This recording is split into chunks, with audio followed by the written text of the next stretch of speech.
미국의 조선소는 상당히 황폐해져 있는 상황입니다. 그렇지만 한국이 와서 우리가 함께 재건하길 바랍니다.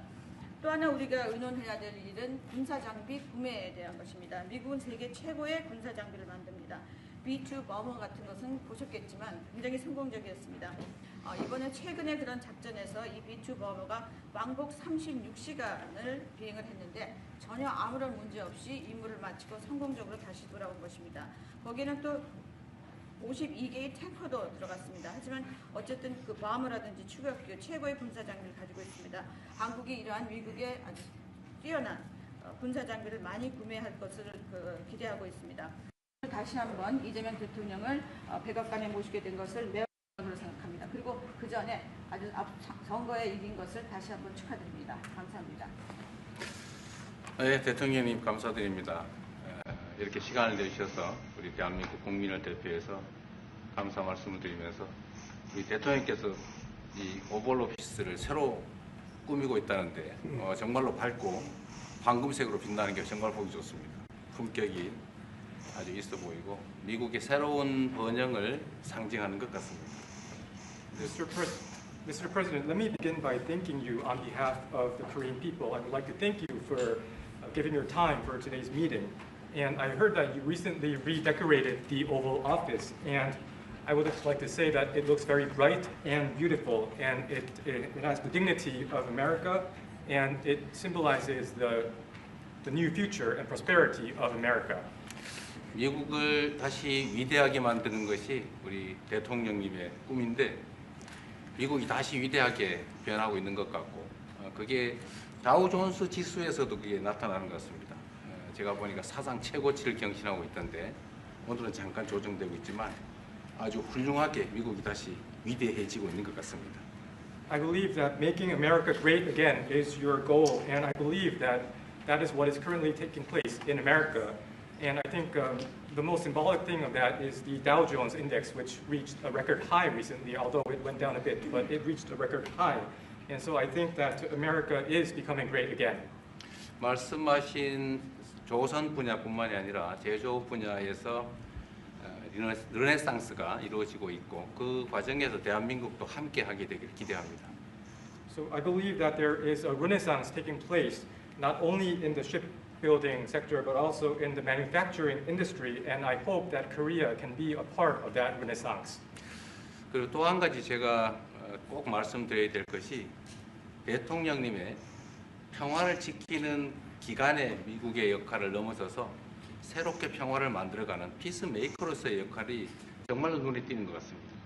And one thing that I wanted to say to you is that America's role not as a keeper of peace, but a maker of peace, is being more is emerging more evidently.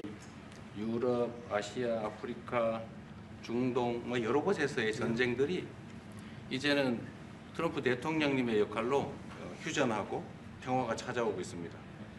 Many wars in Europe, in Asia, in Africa, and in the Middle East are coming to peace because of the role that you are playing. 세계 지도자 중에 전 세계의 이런 평화 문제에 대통령님처럼 이렇게 관심 가지고 실제로 성과를 낸 경우는 처음으로 보여집니다. So among the many world leaders, I believe that you are the only leader who has made such accomplishments. 그리고 가급적이면 전 세계에서 유일하게 분단 국가로 남아 있는 한반도에도 평화를 좀 만들어 주셔서 김정은과도 만나시고 북한에 트럼프 월드도 하나 지어서 거기서 저도 골프도 칠 수 있게 해주시고 그래서 전 세계가 인정하는 정말 세계사적인 평화의 메이커로서의 역할을 꼭 해주시기를 기대합니다.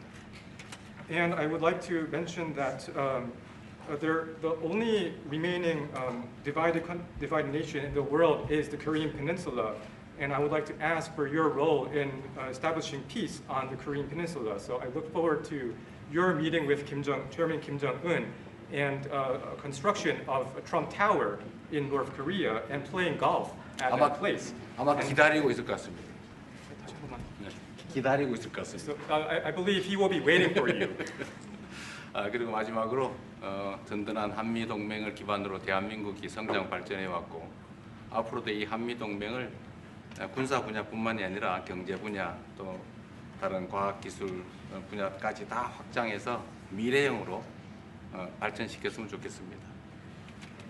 Korea was able to attain economic growth and development through our ironclad alliance. And going forward, I hope to develop our alliance into a future-oriented alliance that encompasses areas not only limited to security, but also the economy and science and technology. 대한민국 국민들은 트럼프 대통령님에 대해서 정말로 큰 기대를 가지고 있다는 말씀을 드리면서 다시 한번 이런 시간 내주셔서 감사드립니다. The Korean people have great expectations for you, Mr. President. Thank you once again for your time. Well, thank you very much. It's an honor to be with you. I will say that Kim Jong-un and I had a very good relationship, as you remember, and still do. And when I came in, I didn't know him. We had 2 summits, but we became very friendly. Respect. It was great respect. And it was not going to be that way had Hillary Clinton won the election. It would have been a disaster. But we think we can do something in that regard with respect to North and South, and I think you are much more prone to doing that than other leaders that I've been working with from South Korea. And we'll work on that. I think it's very good to work on that. If you remember, you were doing the Olympics, and there was a great time of hostility with North Korea, and you weren't selling tickets because nobody wanted to be blown up in the stadium during the opening ceremonies, right? And you were not selling tickets. And I was also at my formative stage with North Korea and Kim Jong-un, and we were a little bit going at it about Rocket Man, Little Rocket Man, everything back and forth, and it was really nasty. And then I got a call one day, and they wanted to get together, they wanted to talk, and we started talking. And then he said really brilliantly, he said, you know, the Olympics is going to be opening very soon, and we'd like to be a part of it. They actually put teams in it. You got along great. And by the way, immediately upon that phone call, you started selling tickets, and it turned out to be a tremendous success.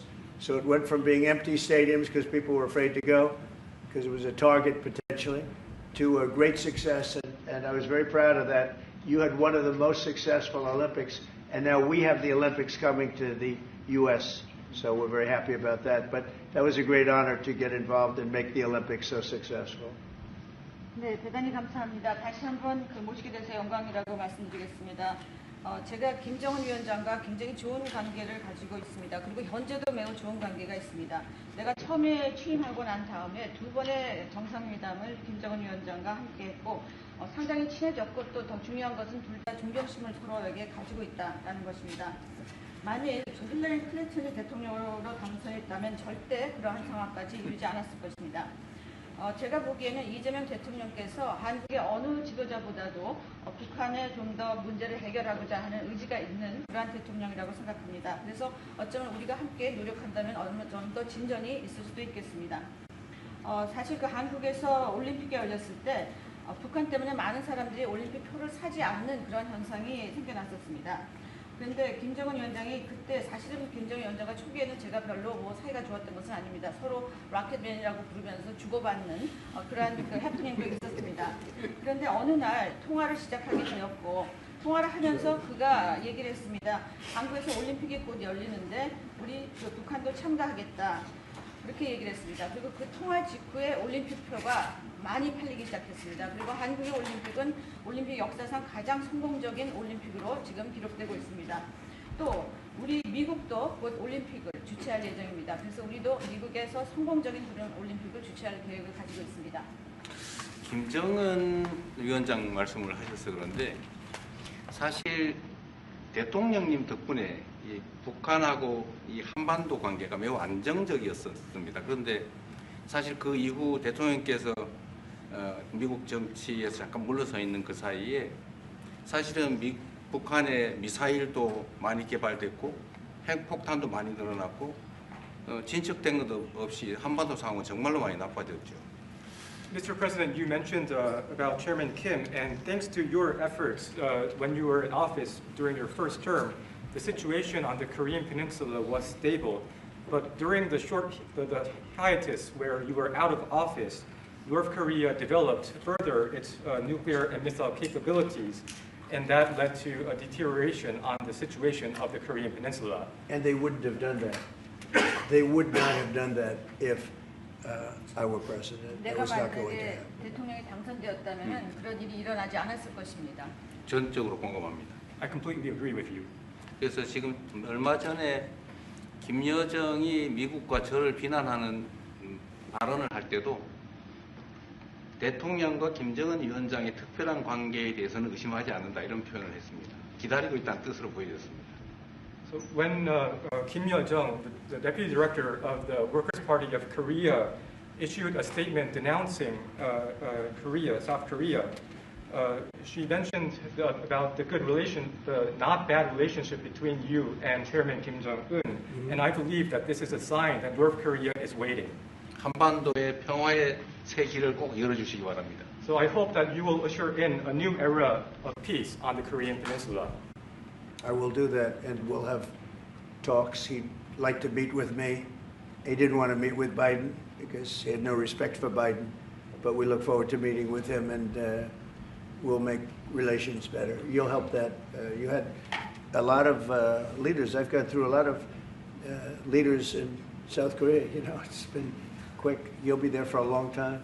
But we, in the various leaders that I've dealt with, they were not approaching it properly, in my opinion, having to do with North Korea. But I think your approach is a much better one. 네, 그렇게 하도록 하겠습니다. 김 위원장이 바이든 전 대통령을 만나고 싶죠 하지는 않았지만 말은 만나고 싶어 할 것 같습니다. 그래서 그런 그 시도를 하겠고요. 내가 한국의 지도자들을 여러 분을 만나봤는데 제 개인적인 생각으로는 대북 정책이 그렇게 적절하지 않지 않았나 하는 생각이 듭니다. 그래서 이 대통령께서 그 적절한 대북 정책을 통해서 좀 더 그 진전이 있었으면 하는 생각입니다.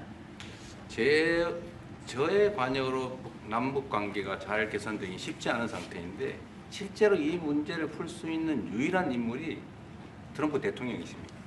So resolving this issue through my engagement is not an easy thing. And the only person that can make progress on this issue is you, Mr. President. 대통령께서 피스메이커를 하시면 저는 페이스메이커로 열심히 지원하겠습니다. So if you become the peacemaker, then I will assist you by being a pacemaker. That's good. We can do big progress, I think, with North Korea. Absolutely. 네, 북한에 대해서 큰 진전을 함께 이루어 나갈 수 있다고 믿습니다. 감사합니다. Thank you very much. Thank you very much. Good job. Okay, questions, please. Mr. President, when you met with Russian President Vladimir Putin, how soon did he say that he wanted to sit down with Ukrainian President Zelensky? Russia, as of now, says there's no meeting on the books and no agenda is set. Well, that's going to be up to them. It takes two to tango. I always say it. And they should meet, I think, before I have a meeting and probably close the deal. But I think it's appropriate they meet. They do not exactly get along well, as you can understand. And I'm sure it's a meeting that perhaps he didn't like. But he wasn't happy about coming to the United States either. That was a big concession, and I appreciate the fact that he did. You know, I've always had a very good relationship, despite a fake Russia haunt that we had. But we've always had a great relationship, very good relationship, strong relationship with Russia. That's a good thing, not a bad thing, by the way. That's a very good thing. And it's good to get along with Kim Jong-un, and it's good to get along with everybody, including President Lee. It's good to get along, and I get along with the foreign leaders. You see that with the biggest group of foreign leaders that we've ever had. Don't forget the European Union was here also representing a large group of countries just recently. So I believe that we're going to get that war straightened out. We're going to get it done. I don't know that they'll meet. Maybe they will. Maybe they won't. They'd like me to be at the meeting. I said, you guys ought to work it out. It's between you. It's not us. Now, in the meantime, we're not spending any money on, as you know, on Ukraine. We're selling military equipment to NATO. NATO now is taking in, excuse me, NATO now is taking in a large amount of money from the countries. They're taking in 5% of GDP versus 2%. They're paying the 5%. They never paid the 2%, most of them, or a lot of them. NATO has a lot of money. We are selling military equipment to NATO at full price. And NATO's distributing that equipment to wherever they are, I mean, perhaps to Ukraine. So NATO's working with Ukraine. Biden was giving hundreds of billions of dollars, just willy-nilly, just giving money. He had no idea where it was going. It was terrible what was happening. So we're not involved anymore in terms of the cost. We're in for $350 billion. As you know, I also got the rare earth deal done with Ukraine, which was worth much more than the $350 billion. But I'm not interested in the money so much, even though we've done a great job in that regard. I'm not interested in that. I'm interested in stopping a war where last week 7,109 soldiers died, both Russian and Ukraine. It's such a waste of life and humanity. They're not from this country. They're not from any other country other than Ukraine, for the most part, other than Ukraine and Russia. But it's a very important thing to me to stop it. I stopped 7 wars that were raging, one for 31 years, the Congo, and as you know, Rwanda, one for 35 years. I don't have to go into them. You know the list better than I do. But we stopped a lot of wars, including, you think about it, India and Pakistan, which was probably 2 weeks away from being a nuclear war. They were shooting down airplanes all over the place. So I'm very proud of that. I thought this would be, in many ways, the easiest way. I have a very good relationship with Putin. I thought it would be the easiest one to stop, and it's really not. It's very complex. It's very personal from their standpoint. There's tremendous dislike personally between the two men, and we're going to have to straighten that out. But I would like to see them meet first. They'd like me to be there. I may be there. I may not. I'll see. But I wanted them to work out their differences first, because it is ultimately between them. And when that happens, I think we'll get an end.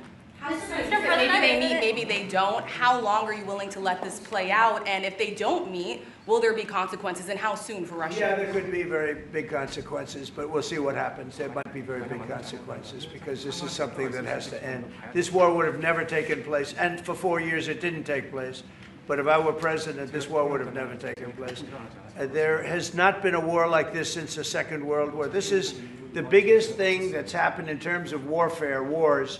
It's a whole new form of fighting. It's a drone fighting. It's a drone war. No, a drone war never existed before.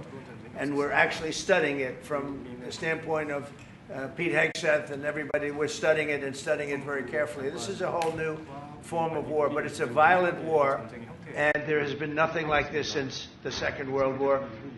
So we'll see what happens over the next week or two. And at that point, I'll step in very strongly. And if I have to be there, I'll be there.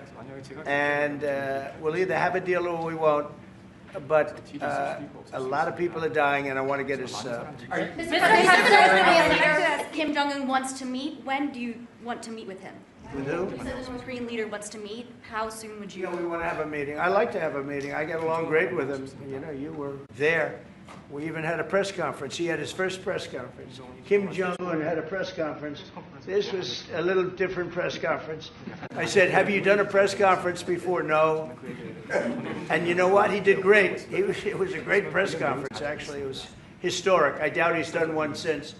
But I said, would you like to meet the fake news? Because whatever you want to do. And they came in like, you've never seen anything like it. And then he said, enough. And that was the end of the press conference. That was the end. It ended very rapidly. But I think he had a good time. I look forward to meeting with Kim Jong-un in the appropriate future. Would you reduce the number of forces in South Korea so that the United States could have more flexibility in the region?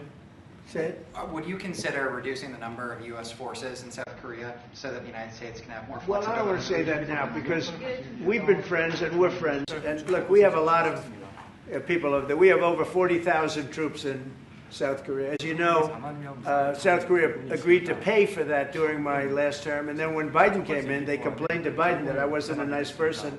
And he agreed not to pay. He gave up billions of dollars. We were getting paid billions of dollars. But then Biden ended that for whatever reason. It's unbelievable that he did. But we have a very good relationship militarily. They would say, but we gave you land. I said, no, you didn't. You lease us land. There's a big difference between giving and leasing. And maybe one of the things I'd like to do is ask them to give us ownership of the land where we have the big fort. You know, we spent a lot of money building a fort, and there was a contribution made by South Korea, but I would like to see if we could get rid of the lease and get ownership of the land where we have a massive military base. Okay? Would you go? Thank you, Mr. President. How are you planning to make? I also want to ask this question to Mr. President. Who are you with? I'm Song Mi-jin. I'm from South Korea's Arirang TV. Good. Thank you so much. So as mentioned earlier, United States is South Korea's most important and closest ally. So in this point of view, I would like to ask you and also President Lee, what do you think are the key ways to make the South Korea-U.S. alliance greater? Well, I think it's great now. I feel very warmly toward South Korea. I will tell you that I have a lot of people in business that I deal with that are from South Korea. They love Trump because they feel I've saved. I think you would have had a nuclear war if I weren't. I think you would have had a nuclear war, North Korea and South Korea. I think it would have been a disaster. You're only 60 miles away from Seoul. They don't even need nuclear. They have their cannons, howitzers, and they have them buried in the mountain. You know what I'm talking about. And I think you would have had, if I didn't win that election, if Hillary Clinton, crooked Hillary, won that election, I think you would have had a nuclear war. It would have taken place, and it would have been horrendous for everybody, including them. It would have been very bad for them because we would have had to enter the picture, and we are the most powerful nuclear country in the world by far. Russia's second, China's third. China's going to catch eventually, 5 or 6 years. They're working to catch. One of the things we're trying to do with Russia and with China is denuclearization. And it's very important. One of the things I discussed with President Putin the other day, it wasn't just that, it was also other things. And I think the denuclearization is it's a big aim. But Russia's willing to do it, and I think China's going to be willing to do it too. We can't let nuclear weapons proliferate. We have to stop nuclear weapons. The power is too great. Okay? Thank you. Mr. President, I'd like to ask you further question about South Korea and U.S. alliance. I'm Anna from the Korea Times, and I'd like to ask you about the trade deal that's on the table. You mentioned about the shipbuilding industry, and President Lee mentioned about the manufacturing industry. And what other areas or sectors that you intend to focus on this trade deal? Because Korea is bringing in many investments and create jobs as well. So I'd like to know the opinions of both, how to get a beneficial outcomes for both countries through this deal. Well, we're going to get along great because we really sort of need each other. We love what they do. We love their product. We love their ships. We love a lot of the things that they make. And they love what we have. We're dealing with them on Alaska having to do with the oil. You need oil and we have it. So we have a big advantage in that way. We have more oil and gas and coal and energy than any other country in the world by far. No, for whatever reason, God was very good to us. He gave us the greatest. We didn't use it. We started to use wind. Wind doesn't work. They started to use solar panels that took over the land all over the Midwest, where the farmers said, what happened to my land? They'd have a 10-mile by 10-mile solar field that they couldn't farm, the most valuable farming land in the world, probably the most vibrant in the world. And they put solar plants all over the place. It's ridiculous. Big, massive black fields of solar that all comes out of China, or plastic, all comes out of China. But we have the greatest amount of energy in the world, and we're dealing with South Korea, as you know, in Alaska, and we're going to be making a deal, a joint venture with South Korea. Japan is involved also, very strongly involved. So we have Japan and South Korea, and we're actually the closest. It seems like quite far away, Alaska, but actually it's right up the little ocean, right up the little Pacific Ocean. It's actually pretty close, relatively speaking. But we have more oil and gas and coal than any other nation in the world by far, and we're going to use it. And that's the thing that South Korea, I think, most wants from us, I would think. Mr. President, would you go back to the DMZ to meet with the North Korean leader? Say it? Would you go back to the DMZ to meet with the North Korean leader? I loved it. Remember when I walked across the line and everyone went crazy? Especially Secret Service, I would say they were going crazy. And I looked into those windows, the windows, the glass, that you could only see if you looked direct, because there was all sorts of stuff. But I looked in and I saw more rifles pointing at me than you could. There were a lot of rifles in that building. The Secret Service was not happy. You know the buildings I'm talking about? The two blue buildings on each side. And I walked up the middle and I looked in the window and I saw more guns in that room than I've ever seen in my life. I looked at the other side and it was the same thing. And yet I felt safe. I felt safe because I have a great relationship with Kim Jong-un.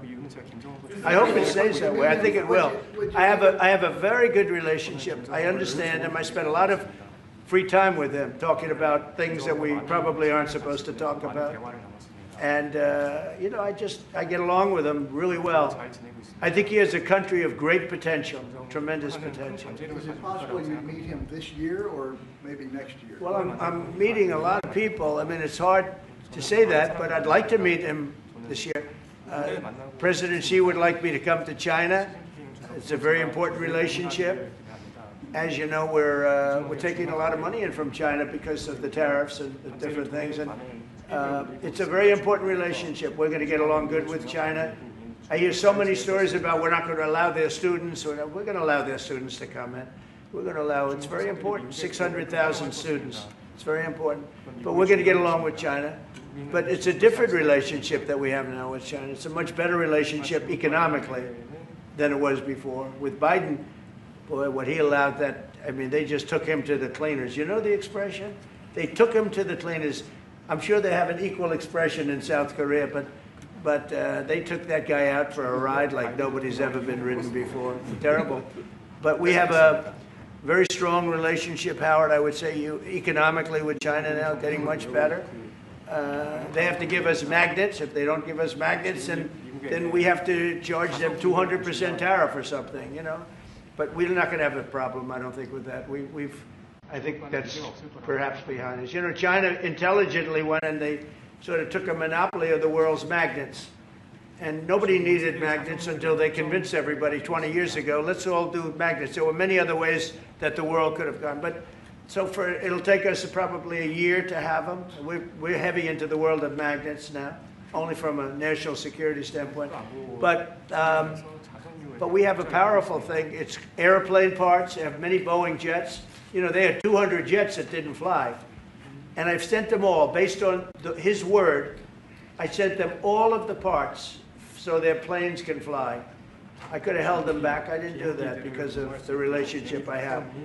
And their planes are now flying. You know, we had 200 of their planes were unable to fly because we were not giving them Boeing parts purposely, because they weren't giving us magnets. Therefore, we weren't giving them. But we have a much more powerful thing, that's tariffs. If we wanted to put 100%, 200% tariffs on, we wouldn't do any business with China. And, you know, it would be okay, too, if we had to. But the magnet situation, we have tremendous power over them, and they have some power over us with magnets. We're going to have a lot of magnets in a pretty short period of time. In fact, we'll have so many we won't know what to do with them. But you know the story. It's a very interesting history with magnets. And it really is because presidents, not being business people, they allowed that to happen. And they shouldn't have. But we have much more, I mean, look, in terms of playing the cards, we have much bigger and better cards than they do. But with that being said, I think we have a great relationship. I spoke to President Xi fairly recently, and at some point, probably during this year or shortly thereafter, we'll go to China. And I think we're going to see a magnificent sight. It's a great country. On the National Guard. You and President Lee actually are planning to go to China. You mentioned either this year or next year. Could you please share more details about your plans going to China? And also President Lee, I think... Well, maybe we'll go together. Do you want to go together? We can share a plane. We'll save energy. We'll save a little, you know, the ozone layer. Remember President Obama used to talk about the ozone layer, and then he'd fly to Hawaii to play around the Gulf in a 747. Mr. President, on the accept the invitation, Mr. 중국에서 만약 Well, it was sort of meant jokingly, but if you want, you can go. 대통령하고 같이 가면 좋겠습니다. I would like to go together with President. Do I accept? Does he accept? If you want to go, I'm going to get special permission. I'm sure you can go. But we're going to have a great relationship with China. I mean, it's happening. You see it. It's happening.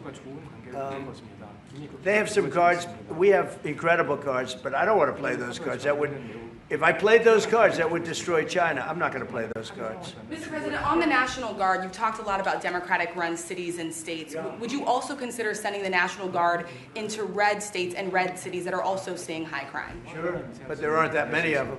If you look at the top 25 cities for crime, just about every one of those cities is run by Democrats.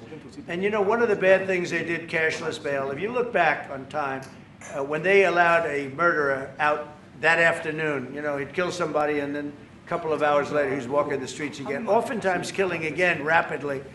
Cashless bail is a disaster. You saw we had a news conference today on that. We're wiping it out in D.C., immediately wiping it out.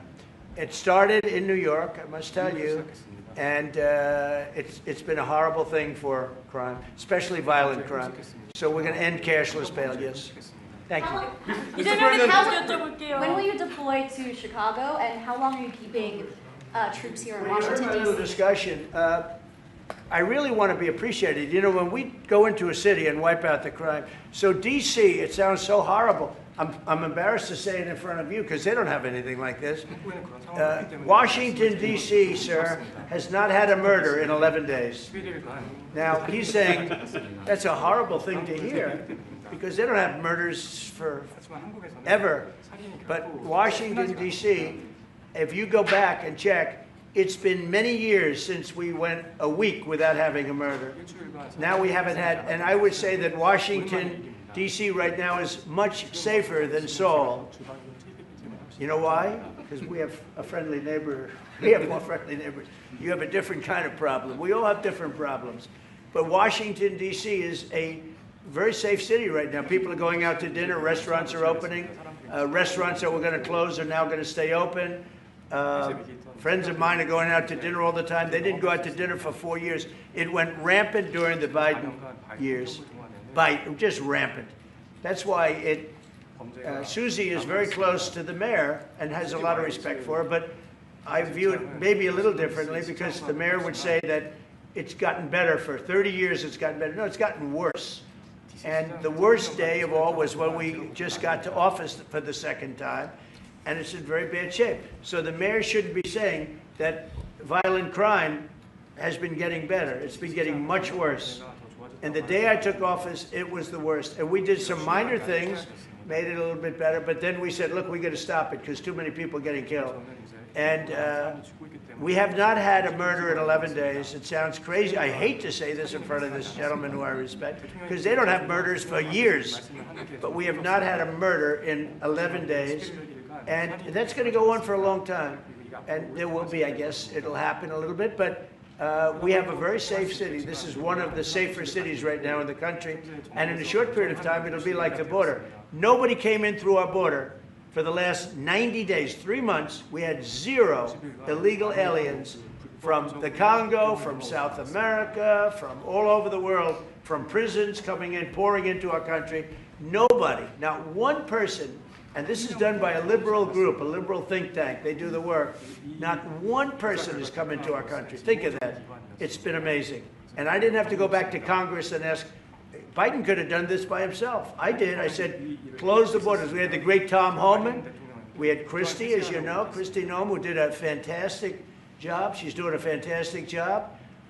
Pete Hegseth has been incredible with the, as I call it, the Department of War. You know, we call it the Department of Defense, but between us, I think we're going to change the name. You want to know the truth? I think we're going to have some information on that maybe soon, but I think because, you know, Department of Defense, we won the World War I, World War II. It was called the Department of War. And to me, that's really what it is. Its defense is a part of that. But I have a feeling we're going to be changing. I'm talking to the people. Everybody likes that. We had an unbelievable history of victory when it was Department of War. Then we changed it to Department of Defense. So that's a little thing, has nothing to do with your country, but it's something that I think you're going to be hearing about or seeing about over the next couple of weeks. Probably that change is going to be made over the next week or so. Are there 2 Koreas, North and South, or is there one Korea waiting to be unified? Well, I know it is 2 Koreas. I mean, you know, there was one Korea. It was a very large country and a very powerful country. And it was a country that went to war with China. President Xi explained it went to war with China many times over the last 2,000 years. You had many, I think he told me 51 times. So I remember I went to President Xi, I said, you know, we're having a problem with North Korea. Straighten it out, would you please? He said, well, we have been to war with them. And I think he said 51 times. But at that time, it was the whole of Korea. It wasn't, you know, North and South. And after he explained it, I said, all right, not going to be that easy. I guess you're right. But, you know, you had one Korea, and it was a very big, powerful nation. Now you have two big, powerful nations, but you have essentially a wall in between.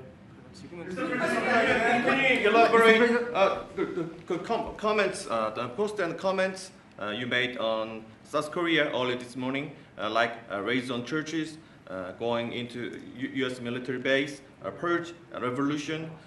How do you think about it? 이재명 대통령께도 질문드리겠는데요. 저희가 이제 빛의 혁명이나 이게 내란 사태 극복하는 과정에서 이런 일들이 좀 벌어졌다라고 말씀하신 것 같아요. 그 부분 설명해 주시죠. I heard from Intel that there was a raid on churches. We're going to talk about that later. I haven't spoken about it yet, but when we meet, and you know that would be too bad if that's the case. But I did hear that from Intel that there was a raid on churches, closing some churches. So we'll talk about that later. I could ask you now if you want. Mr. President, what conversation? Wait a minute, if you'd like, because it didn't sound to me like South Korea. 간단하게 말씀을 드리면 지금 대한민국은 아시는 것처럼 친위 쿠데타로 인한 혼란이 이제 극복된 지 얼마 안 된 상태고 그 내란 상황에 대한 국회가 임명하는 국회가 주도하는 특검에 의해서 사실 조사가 진행 중입니다. 물론 저의 통제하에 있지는 않지만 하여튼 대한민국 검찰이 하는 일은 검사가 하는 일은 팩트 확인, 팩트 체크인데 미군을 직접 수사한 게 아니고 그 부대 안에 있는 한국군의 통제 시스템이 어떻게 작동했나를 확인한 것 같습니다. 나중에 좀 더 자세히 설명을 드리도록 하겠습니다. So it hasn't been long since Korea has overcame the political turmoil following the self-coup by the former president. Currently, there is a fact-finding investigation by a special prosecutor that was appointed by the National Assembly. And this special prosecutor... Is his name Deranged Jack Smith, by any chance? They took him from our country. They put Deranged Jack. He's a deranged, sick individual. But go ahead. Go ahead. I'm only kidding. Maybe I'm not. And that special prosecutor is not under my control. And so the special prosecutor is conducting a fact-finding investigation. And I would like to explain about what you said about U.S. bases. They did not conduct a search and seizure of American bases, but they looked into the chain of command and the control system of the Korean military.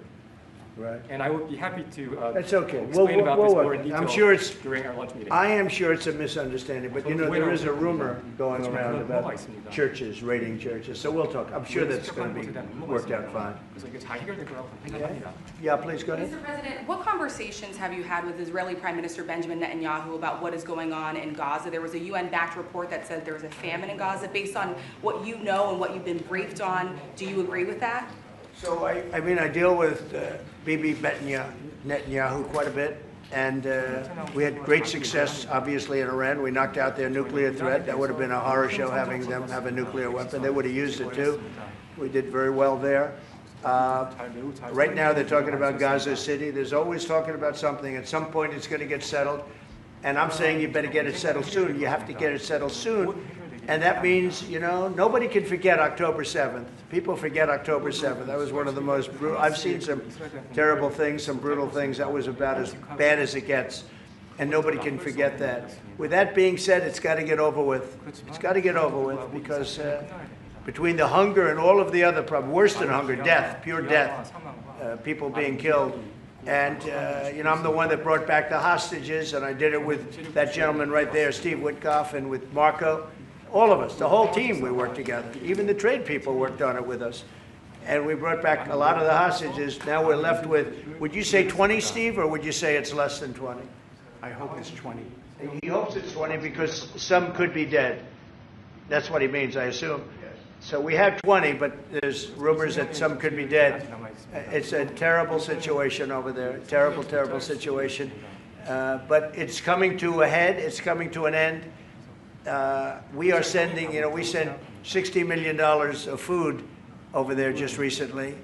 And I don't even know if people know it. We distributed ourselves. We're giving a lot of food, spending a lot of money on food, getting it over there. We have a lot of food. We have a lot of oil, and we have the greatest farmers in the world. So we have a lot of food, but we're sending a lot of it over to Gaza, and we're feeding a lot of people. But with all of that being said, it's a lot of people to feed.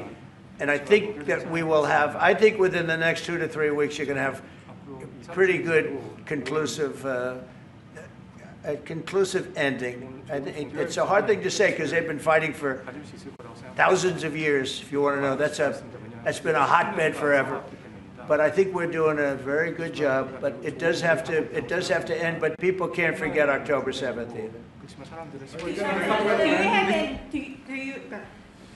Do you plan to attend APEC summit to be held in Korea? Summit in South Korea? Yes, South yeah, I'd Korea love to. I'd love to. Last time I spoke in front of your parliament, and I love doing that. Beautiful respect they had for our country, and a beautiful room. I remember how beautiful it was, and I enjoyed doing it. No, I could see going. I think I'm going for a trade meeting to South Korea pretty soon. You're hosting a trade meeting, so I can sneak away from that trade meeting, and we'll go and do something for the president if he'd like me to do that. Okay? But so we'll be going there fairly soon. You know about that? If you attend, then it's a good chance to meet up Kim Jong-un again, or maybe Xi Jinping. Then how do you think of it? You mean set them up together? Yes. That'd be interesting. We'll arrange a meeting between you and Kim Jong-un. Would you like that? That's a very tough question right now. I don't know where that question is leading. Anyway, look, I get along great with Kim Jong-un, and if whatever I can do having to do with South Korea and getting people together, you should get together, right? Yes, ma'am. Yes. Yeah. I want to ask. Turned out to be the worst one in the room. I want to ask about Masca project. Masca project. Make great again. Shipbuilding. Yeah. Yeah.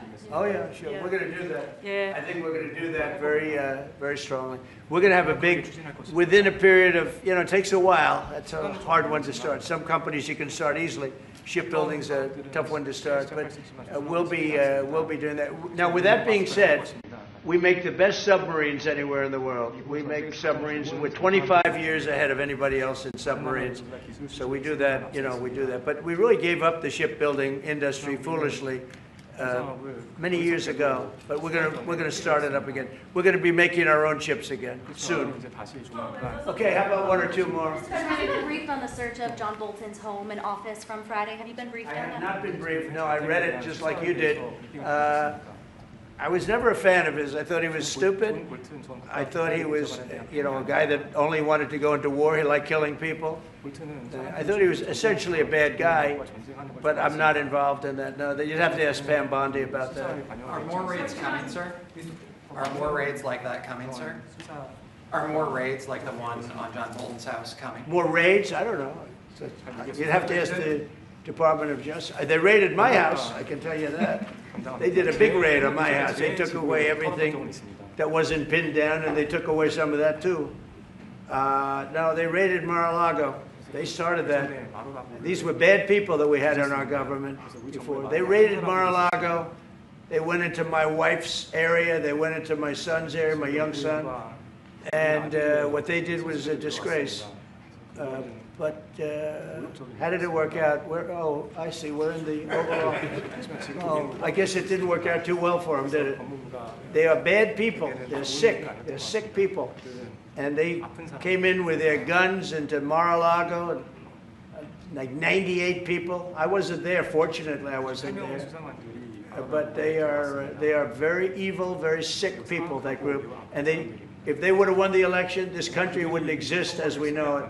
This country would have been a failed country. And now it's the hottest country anywhere in the world by far. We are the hottest country in the world by far. Okay, another question. One more on the Yes, sir, go ahead. Yeah. President Lee met with the Japanese Prime Minister before this summit. That's good. So is there something to discuss regarding the cooperation among the South Korea, US, and Japan? I think so. Look, Japan is a great ally of us, and I had a little bit of a hard time getting you two together because you're still thinking about comfort women, right? Comfort women. That's all they wanted to talk about was comfort women. And I thought that was settled a few times over the decades. But there is an overlapping problem with that. Perhaps I'm wrong in saying it. Perhaps this isn't right, but the whole issue of the women, comfort women, very specifically, we talked, and that was a very big problem for Korea, not for Japan. Japan wanted to go. They want to get on, but Korea was very stuck on that. You understand? So I don't know. Perhaps you'd like to answer. It's a good question. It was hard getting Japan and Korea together because of what took place a long time ago. But Japan wants to do it, I can say. Korea is a little bit more tenuous, please. 지금 질문은 그 3자 협력에 대해서. 우리 한미일 협력은 매우 중요한 과제고 또 한미 관계의 발전을 위해서도 한일 관계가 어느 정도 수습이 돼야 됩니다.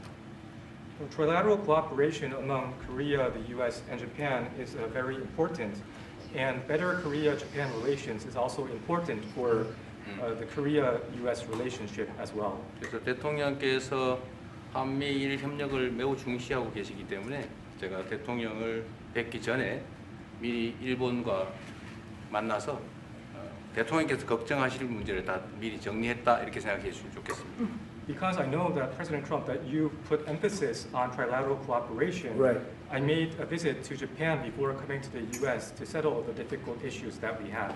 Good. Well, Japan wants to get along very well with you, and I find them to be great people, great country, obviously, and they want very much to get along with South Korea. And you have something in common. You know, you want to solve the North Korea problem. But Japan very much wants to get along with you, and I'm sure they will. I find the people that I deal with to be wonderful people, as I do with you. 이번에 일본에 가서 이시바 총리를 만났을 때 그 전에 우리가 가지고 있던 여러 장애 요소들이 많이 제거됐다는 생각이 듭니다. So when I visited Japan and met with Prime Minister Ishiba, I realized that many of the obstacles that existed between our two countries have now been removed. True. During my term, we removed them during my term. There was an overlay a little bit, but we removed many of those obstacles during my term. And you know, if you look at Prime Minister Abe, who was a great man, he was a great friend of mine, and he was assassinated. But he felt very warmly toward your country, I can tell you that. And the current Prime Minister, who I've gotten to know very well, feels the same way. So I think you're going to have a great relationship with Japan. Steve, go ahead. Just to close the loop on Gaza, is there a diplomatic push underway to try to get all this to end? Oh, there's a diplomatic push? No, is there? There has been, yeah, sure. Right now, Steve, I would say very serious diplomatic push. Marco or Steve? Marco, do you want to answer that first? Yeah, it's never stopped. We've always looked to find a solution there. Ultimately, as the President said, we want it to end. It has to end with no Hamas. Steve, where are we? I would say that we wouldn't be anywhere but for the President's truth last week, which was a statement to Hamas that they better get their act together and get to the peace table. But for that, it would have been all stalled. So, as usual, he is the man who moves it. Thank you, sir. Thank you. Thank you very much, everybody. Thank you, guys. Let's go. Head out. Start moving. Thank you. Thanks, guys. Let's go. Thank you. Straight out the door. Thanks, guys. Let's go. Thanks, guys. Sales, let's go. TV, let's go. Come on. Let's go. Head out. Thanks, guys. Please keep going. Thanks, guys. This way. Thank you. Keep going. We're out. Thank you, guys. Out the door. Thank you. Richardson, if you want to hold in there until we get a wrangler.